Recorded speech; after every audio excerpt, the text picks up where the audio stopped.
Welcome sa panibago nating tutorial. Sa video na ito, pag-aaralan natin ng Mamma Mia. At para updated ka sa mga bago pa nating tutorial, don't forget subscribe.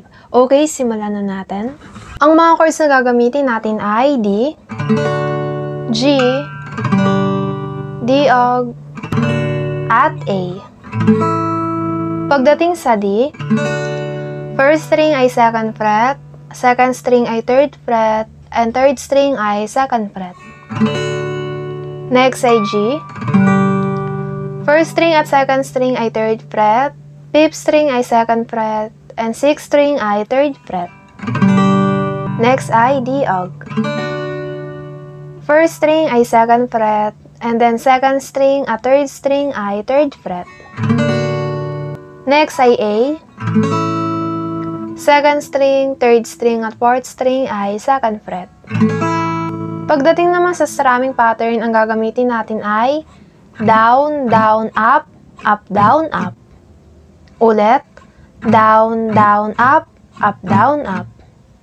Pagdating sa D at G, bali dalawang beses natin siyang uulitin. Sa D, down, down, up, down, up, and then ulit lang, down, down, up, down, up. And then G, down, down, up, down, up, down, down, up, down, up.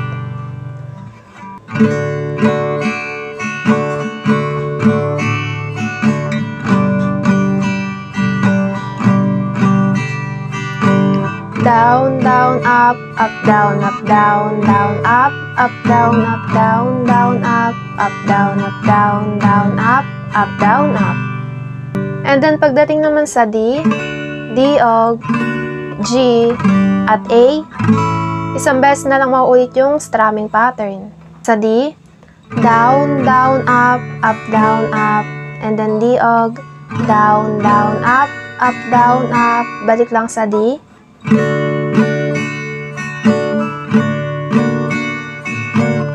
G, and then A.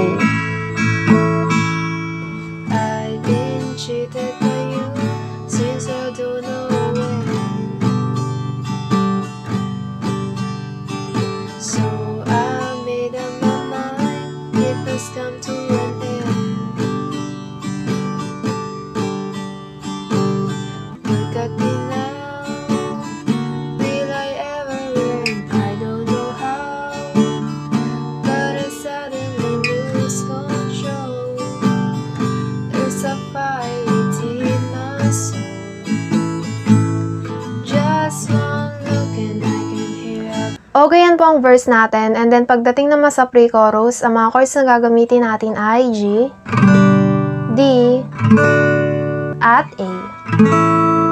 Pagdating sa strumming pattern, ang gagamitin natin sa D ay down, and then D, down lang ulit. Pagdating sa A, down, down, up, down, down, down, up. Sa G, down, down, down, down, up, down, down, down, up. And then, balik lang sa G at D.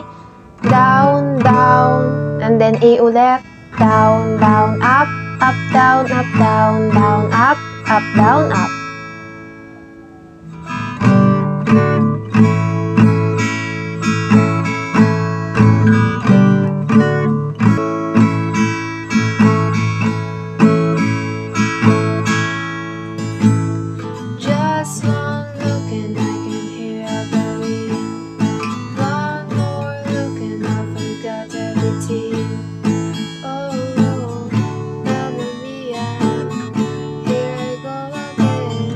Okay, yan po ang pre-chorus natin. And then, pagdating naman sa chorus, ang mga chords na gagamitin natin ay D, G, A, B minor, at F sharp minor.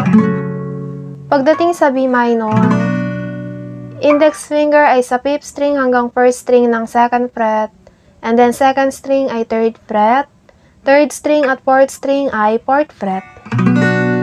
Kung nahihirapan kayo dito, pwedeng ito yung gamitin yung alternative chord ng B minor. Lagay nyo na yung index finger sa first string ng 2nd fret, and then 2nd string ay 3rd fret, Third string at fourth string ay fourth fret. Pwedeng ito yung gamitin nyo sa B minor. Next ay F sharp minor.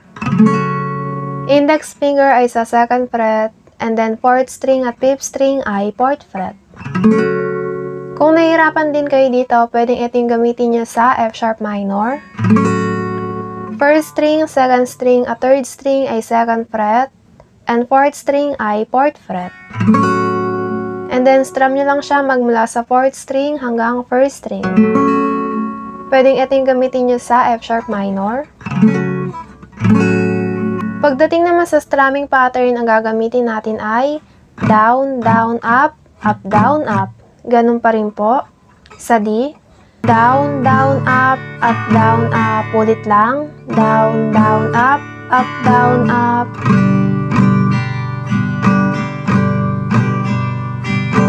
Down, down, up, down, down, down, up, down, up. And then, pagdating sa mga susunod na chords, isang beses na lang maulit yung strumming pattern. Sa D, down, down, up, down. And then, lipat sa A, down, down, up, down, up. Down, down, up, down, up. Okay, ulit sa D. Down, down, up, down, down, down, up, down, up.